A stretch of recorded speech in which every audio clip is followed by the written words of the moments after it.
नमस्कार, आप देख रहे हैं जन टीवी। मैं प्रीति शर्मा आपके साथ। खबरों का विस्तार से भी जानेंगे, लेकिन शुरुआत करते हैं हेडलाइंस के साथ। उत्तराखंड विधानसभा में पेश हुआ यूसीसी विधेयक। सीएम धामी ने सभी वर्गों के लिए बताया अच्छा। नेता प्रतिपक्ष यशपाल ने की प्रवर समिति के अधीन करने की सिफारिश। देहरादून समेत पूरे प्रदेश में बढ़ाई गई सुरक्षा। सत्र शुरू होने से पहले दिखे विपक्ष के तीखे तेवर। विपक्षी विधायक सदन के बाहर बैठे धरने पर सत्रावधि बढ़ाने की मांग। कहा यूसीसी बिल अध्ययन करने का दिया जाए समय। नौकरी और पेंशन की मांग को लेकर बैठे गुरिल्लाओं को मिला कांग्रेस का समर्थन। धरने के 8वें दिन पहुंचे कांग्रेस नेताओं ने मांगों का बताया जायज।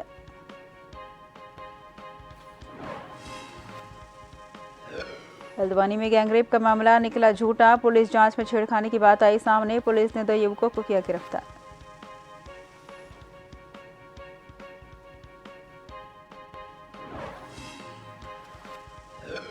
पहाड़ों पर बर्फबारी की सिलसिला जारी। चांदी सी चमक रही देवभूमि। सफेद चादर में ढका गंगोत्री यमुनोत्री धाम।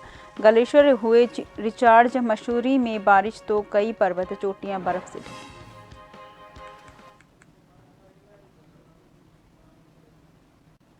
रुक करते हैं खबरों की ओर। उत्तराखंड विधानसभा के विशेष सत्र के दूसरे दिन आज सदन पटल पर समान नागरिक संहिता विधेयक और राज्य आंदोलनकारी प्रवर समिति की रिपोर्ट रखी गई। मुख्यमंत्री पुष्कर सिंह धामी भारत के संविधान की मूल प्रति के साथ सदन में पहुंचे। विधानसभा जाने से पहले उन्होंने संदेश दिया कि देश के संविधान निर्माताओं की अपेक्षाओं के अनुरूप भारत के संविधान के अनुच्छेद 44 को सार्थकता प्रदान करने की दिशा में आज का दिन देवभूमि उत्तराखंड के लिए विशेष है। मुख्यमंत्री ने सदन पटल पर यूसीसी विधेयक पेश किया। विधेयक पर चर्चा से पहले विधायकों को 2 घंटे का समय दिया गया। 2 बजे सदन की कार्यवाही दोबारा शुरू होने के साथ यूसीसी पर चर्चा हुई।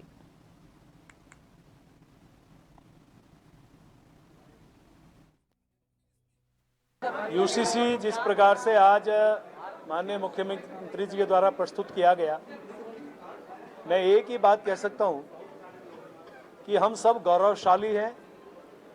इस सदन ने जो आज इस बिल पर अपनी बात तमाम माननीय सदस्यों के द्वारा रखी गई और सभी लोग आज महसूस कर रहे हैं कि जो गौरवशाली क्षण जिस जगह हम खड़े हैं, ये भवन भी साक्षी बन रहा है उस पल का।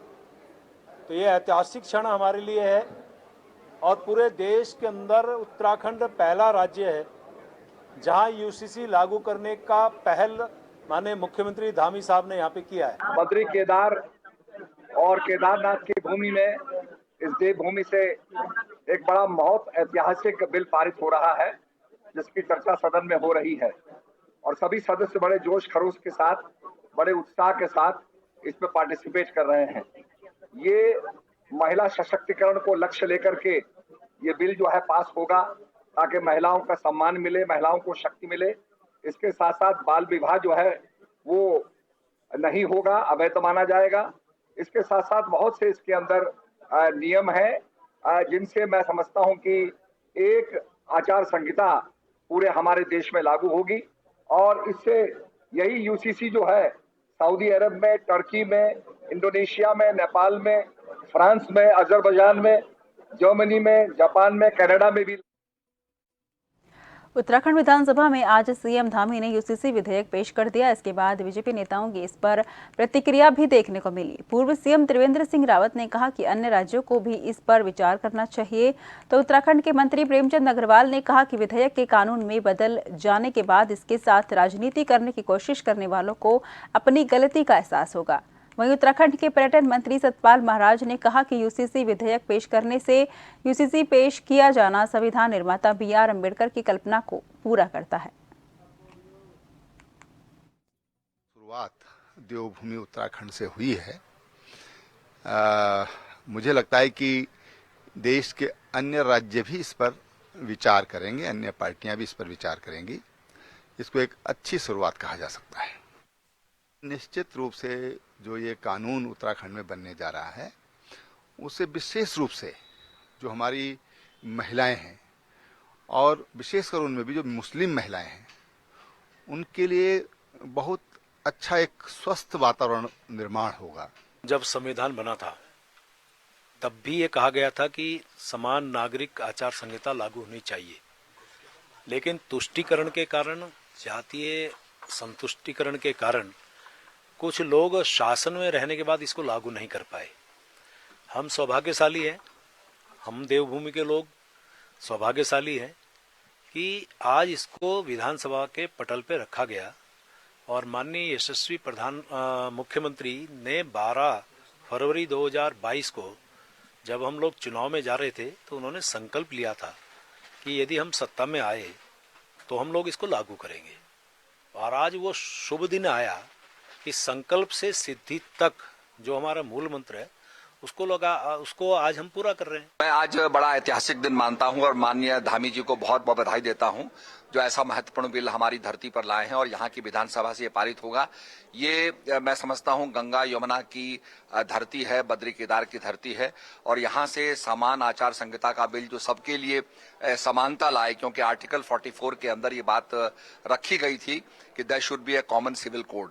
उसी भावना को आगे दर्शाते हुए ये पहले हो जाना चाहिए था, पर उस समय क्योंकि देश का विभाजन हो रहा था तो ये कुछ जो हमारे जो नॉलेजेबल लोग थे उन्होंने कहा भाई इस समय ये लागू नहीं है, उपयुक्त समय में इसको लागू किया जाए। तो मैं समझता हूं कि ये समय उपयुक्त समय है। अम्बेडकर उत्तराखंड में आज विधानसभा में यूसीसी बिल लाया गया है, जिसको लेकर उत्तराखंड अल्पसंख्यक आयोग के उपाध्यक्ष मजहर नईम नवाब ने इस बिल को ऐतिहासिक बताते हुए कहा कि उत्तराखंड की पुष्कर सिंह धामी ने सही मायने में महिलाओं को उनके अधिकार सुरक्षित करने का काम किया है। उन्होंने कहा कि इस बिल के आने से अल्पसंख्यक महिलाओं के उत्पीड़न और हिंसा में काफी रोक लगेगी और किसी को भी इस बिल का विरोध नहीं करना चाहिए। उन्होंने कहा कि वो प्रदेश हित में ले गए इस बिल का पूरी तरह से स्वागत करते हैं। देखिए, लगातार जब से सरकार उत्तराखंड में 2022 के चुनाव में बनी है और उस सरकार का पहला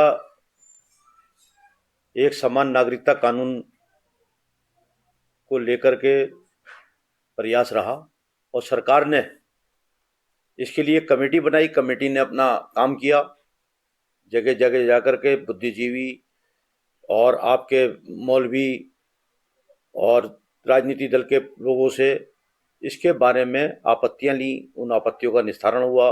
उसके बाद सबका सहयोग, सबके सहयोग से ये बिल बना। आज ये बिल पटल पर आया, हम इसका स्वागत करते हैं। तो मैं माननीय मुख्यमंत्री पुष्कर धामी जी का तहे दिल से शुक्रिया करती हूँ कि उन्होंने नया कानून लागू किया है हम जैसी महिलाओं के लिए। मेरी शादी को भी 1 ही साल हुआ है कि मेरे हस्बैंड ने मुझे बताया भी नहीं और धोखे से, पहली शादी तो वैसे उनकी हो चुकी थी, मुझसे दूसरी शादी हुई है उनकी, और उन्होंने जो ये धोखे से जो निकाह करा ये तीसरा है इनका। और मैं बेसहारा हूँ, मेरे बाप है नहीं, मेरे भैया मजदूरी करते हैं बेचारे। अब मैं ये समझ आ रही कि मैं क्या करूँ क्या नहीं करूँ। तो आपको लगता है इस कानून से आपको सहारा मिलेगा? जी मुझे मिलना चाहिए, मेरे जैसी महिलाओं का तो होना चाहिए ना कुछ। उत्तराखंड विधानसभा सत्र में यूसीसी बिल को सदन के पटल पर रखा गया है। ऐसे में पूरे राज्य भर में सभी संवेदनशील जगहों पर पुलिस फोर्स तैनात की गई है। हल्द्वानी में भी समुदाय विशेष वाले क्षेत्रों में भारी संख्या में पुलिस फोर्स तैनात की गई है ताकि किसी भी तरीके की अप्रिय घटना न हो। वनभूलपुरा से लेकर जवाहर नगर तक लगातार फोर्स का मूवमेंट हो रहा है।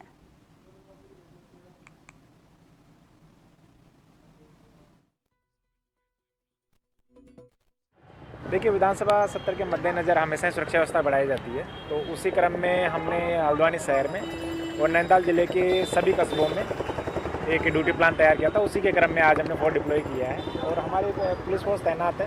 वैसे सब कुछ सामान्य चल रहा है, लेकिन अगर कोई किसी तरीके की घटना होती है तो उसको डील करने के लिए सारी फोर्स तैनात। सोशल मीडिया पर नज़र की जा रही है सर, इस पर सोशल मीडिया की निगरानी की जा रही है और बाकी चीज़ों का भी इंटेलिजेंस कलेक्शन किया जा रहा है। बाकी सब कुछ सामान्यपूर्ण है और हम उम्मीद करते हैं कि सबको शांतिपूर्ण तरीके से। नौकरी और पेंशन की मांग को लेकर पिछले 8 दिनों से लोहाघाट के गांधी पार्क में धरने में बैठे गुरिल्लाओं को कांग्रेस ने अपना समर्थन दिया है। आंदोलन 8वें दिन भी जारी रहा। आज लोहाघाट के कांग्रेस विधायक खुशहाल सिंह अधिकारी के प्रतिनिधि चांद बोहरा ने समर्थन देते हुए गुरिल्लाओं के साथ धरने पर बैठे। विधायक प्रतिनिधि बोहरा ने कहा कि गुरिल्लाओं की मांगे जायज हैं। बता दें कि गुरिल्लाओं के आंदोलन को व्यापारी भी अपना समर्थन दे चुके हैं और आंदोलन दिन प्रतिदिन तेज होता जा रहा है।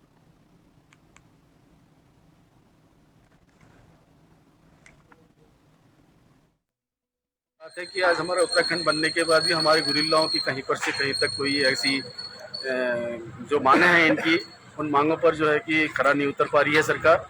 जबकि हाईकोर्ट ने भी जो है इनको आदेश दे दिया था 2022 में कि इनको जो है पेंशन और प्लस नौकरी दी जाए करके उनके मतलब जो है स्थिति के अनुसार, और इनको पूरा हक मिलना चाहिए। न्यायपालिका का भी इनको पूरा फैसला है, इनको न्याय मिलना चाहिए। सरकार से हमारी यही सी प्रार्थना रहेगी कि वो जल्द से जल्द जो है इसको ये मामले को जल्दी से जल्दी निपटा कर इन लोगों को पूरा फायदा दिला जाए और इनके हक की लड़ाई है जो इनकी मांग को पूरा करा जाए।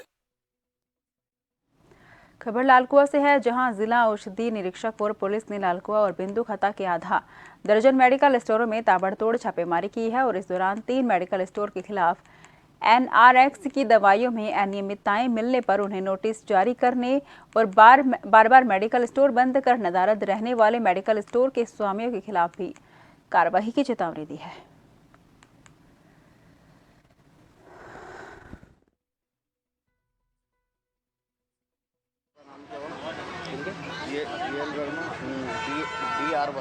और पुलिस विभाग द्वारा एक संयुक्त अभियान चलाया गया, जिसमें मेनली हमारे द्वारा जो भी दवाइयाँ नशे के रूप में मिसयूज़ हो रही है उस पे संबंधित CCTV कैमरे की उपलब्धता, एक्सपायरी बॉक्स आदि देखे गए।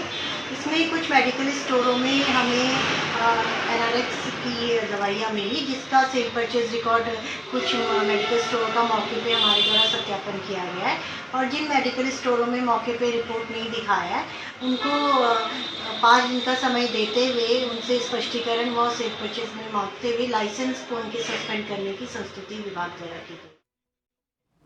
लोहाघाट के राजकीय हाई स्कूल खूना बोहरा के उच्चीकरण की मांग को लेकर मंगलवार को विद्यालय में छात्र छात्राओं और क्षेत्र के अभिभावकों ने प्रदर्शन किया।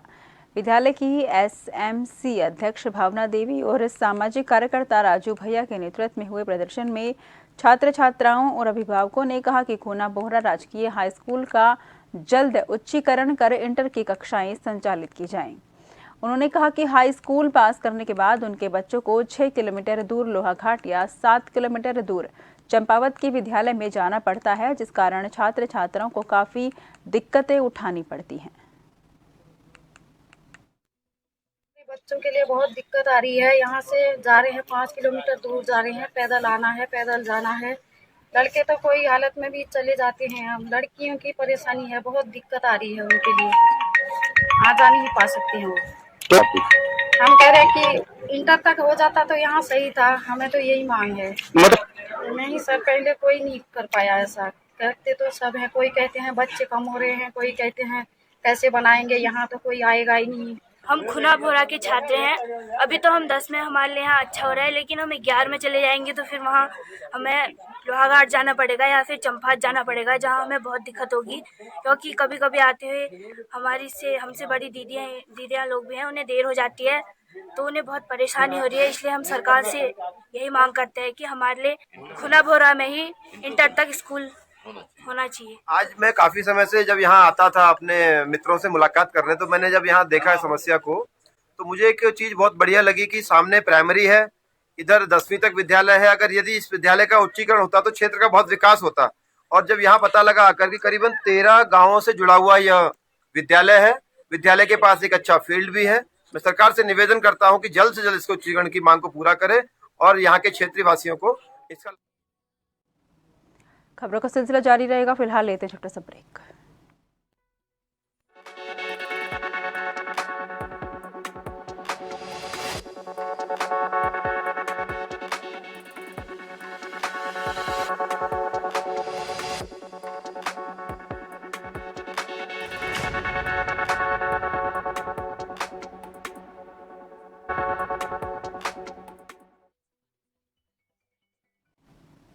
ब्रेक के बाद फिर से आपका स्वागत है। रुक करते हैं खबरों की ओर। हल्द्वानी में एक दिन पहले युवती द्वारा गैंगरेप का आरोप लगाकर कोतवाली में मुकदमा दर्ज कराया गया था, जिसके बाद पुलिस ने तहरीर के आधार पर जांच शुरू की तो मामला कुछ और ही निकल कर आया। एसएसपी प्रहलाद नारायण मीणा ने मामले में जानकारी देते हुए कहा कि पुलिस जांच और युवती से पूछताछ के बाद मामला केवल छेड़खानी का निकला है, लिहाजा अब छेड़खानी के आरोप में मुकदमा दर्ज कर छेड़खानी करने वाले 2 युवकों को गिरफ्तार कर जेल भेज दिया गया है। हल्द्वानी कोतवाली में कल मुकदमा पंजीकृत हुआ था, जिसमें एक गैंगरेप का एफआईआर रजिस्टर हुई थी। इसमें तत्काल मामले की संवेदनशीलता को देखते हुए हमने जांच टीम गठित की और हमारी जांच टीम ने जो सीसीटीवी सर्विलांस है, डाटा सर्विलांस है, जो पीड़िता है उसका जो मेडिकल है और डॉक्टर के बयान है, पीड़िता के बयान के आधार पर यह निष्कर्ष निकाला है कि इस मामले में पीड़िता के साथ में कोई भी दुष्कर्म नहीं हुआ है, उससे छेड़खानी की गई है और अब ये मुकदमा जो है छेड़खानी में कन्वर्ट कर दिया गया और उसमें आगे की योजना की जा रही है। कोतवाली रुड़की पुलिस ने अंतर जनपदीय नकबजनी गिरोह का खुलासा करते हुए गिरोह के 2 मुख्य सदस्यों को गिरफ्तार किया है। आरोपी बंद मकान को निशाना बनाते थे, उनके पास से नकदी भी पुलिस द्वारा बरामद की गई है। शातिर रात के अंधेरे में वारदात को अंजाम देते थे, सोने के जेवरात और नकदी उनका टारगेट होता था।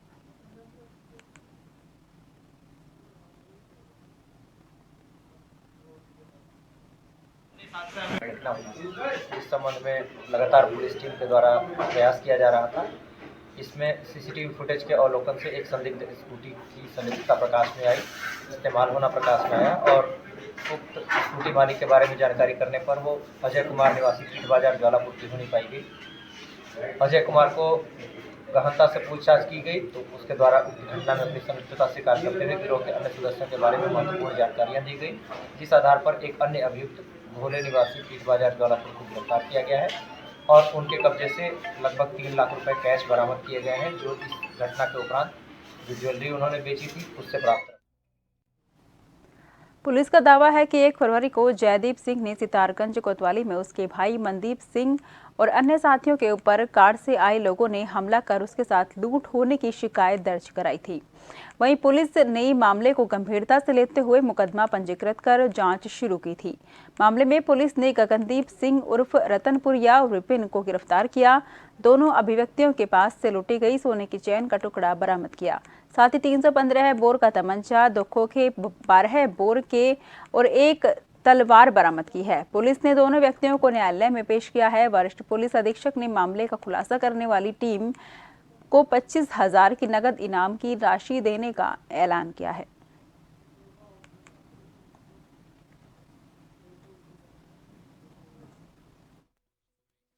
जनवरी को रात को श्री हरदीप सिंह इनके द्वारा ये बताया गया तहरीर में कि 31 जनवरी की रात को उनके भाई मनदीप सिंह के ऊपर जो है इनकी गाड़ी स्कूटी पे इनको गिरा के और इनके ऊपर जो है जानलेवा हमला किया है और लूट का इन पे प्रयास किया गया है।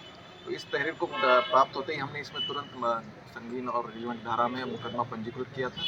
इसमें 5 नामजद तथा 3 अन्य के विरुद्ध ये तहरीर थी। मामले की गंभीरता को देखते हुए एसपी सिटी रुद्रपुर मनोज कत्याल के पर्यवेक्षण में टीमों को गठित किया गया था। ओम प्रकाश सीओ सितारगंज और बिजवाल जो थानाध्यक्ष सितारगंज है, इनके द्वारा जो है इसमें लगातार कार्रवाई की जा रही थी और इसी का नतीजा ये हुआ है कि कल हमें जो है 2 अभियुक्त इसमें से हमने गिरफ्तार किए हैं।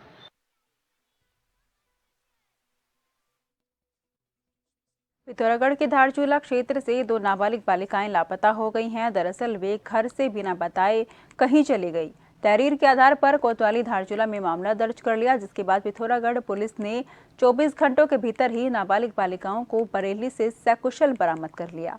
वहीं नाबालिग बालिकाओं को बहला फुसला कर भगा ले जाने वाले एक आरोपी को भी गिरफ्तार किया गया है।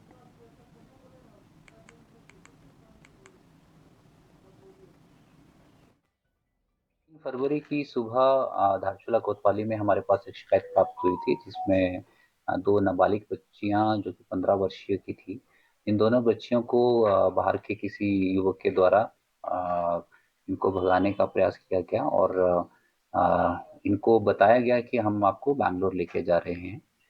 इसमें पुलिस ने त्वरित कार्रवाई करते हुए मुकदमा पंजीकृत किया और विद इन 24 आवर्स दोनों बच्चियों को हमने बरेली से बरामद कर लिया है। साथ ही साथ 4 तारीख की रात्रि में एक अभियुक्त को पुलिस के द्वारा गिरफ्तार किया गया है और जिसे आज माननीय न्यायालय पेश। काशीपुर में ब्लॉक सभागार में तहसील दिवस और जन संवाद कार्यक्रम का आयोजन किया गया, जिसमें कार्यक्रम क्रियान्वयन सचिव, जिलाधिकारी, मुख्य विकास अधिकारी द्वारा जन संवाद करते हुए समस्याएं सुनी और अधिकांश समस्याओं का निस्तारण मौके पर ही किया गया। तहसील दिवस और जन सुनवाई में सड़क, बिजली, पानी, सिंचाई, राशन कार्ड अतिक्रमण, जमीनी विवाद और रास्ता, पेंशन, जल भराव आदि से संबंधित 100 से ज्यादा समस्याओं का निस्तारण किया गया। सचिव दीपक कुमार ने कहा कि मुख्यमंत्री जी की मंशा के अनुरूप जनपदों के साथ ही सचिवालय स्तर के अधिकारियों द्वारा जनपदों में पहुंचकर जन संवाद किया जा रहा है ताकि जन समस्याओं का शीघ्रता से निस्तारण हो।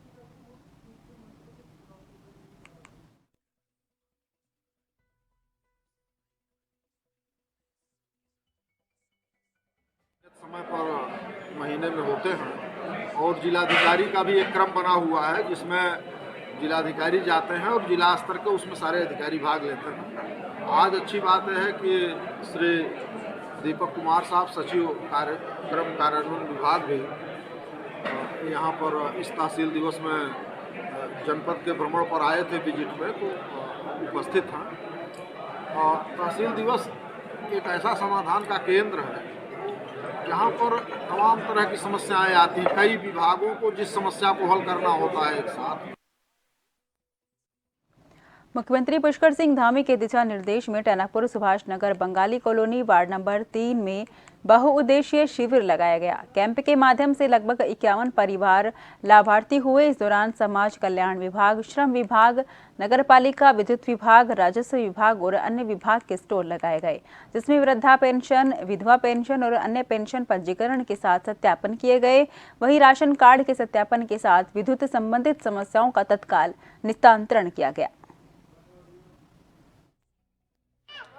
काफ़ी समय से यहाँ पर लोगों की विभिन्न समस्याओं के निस्तारण के संबंध में डिमांड आ रही है। माननीय मुख्यमंत्री जी के दिशा निर्देश पे यहाँ पे एक कैंप लगाया गया है जिसमें समाज कल्याण, श्रम विभाग, विद्युत विभाग, नगर पालिका, राजस्व और चिकित्सा विभाग की पेंशन। इसमें परित्यक्ता पेंशन, वृद्धावस्था पेंशन, विधवा पेंशन और साथ ही में पेंशनर्स का सत्यापन, इसके अलावा राशन कार्ड संबंधी समस्याएं, विद्युत संबंधी समस्याएं और चिकित्सा विभाग से लोगों का परीक्षण करवाया गया। करीब 51 परिवारों को यहाँ पे लाभ दिए गए हैं और निरंतर इस तरह के जो कैंप्स हैं वो लगाते चले जाएंगे। फिलहाल के लिए मुझे दीजिए इजाजत। देश भर की तमाम खबरों के लिए लगातार देखते रहिए जन टीवी, क्योंकि हम हैं जन जन की आवाज़।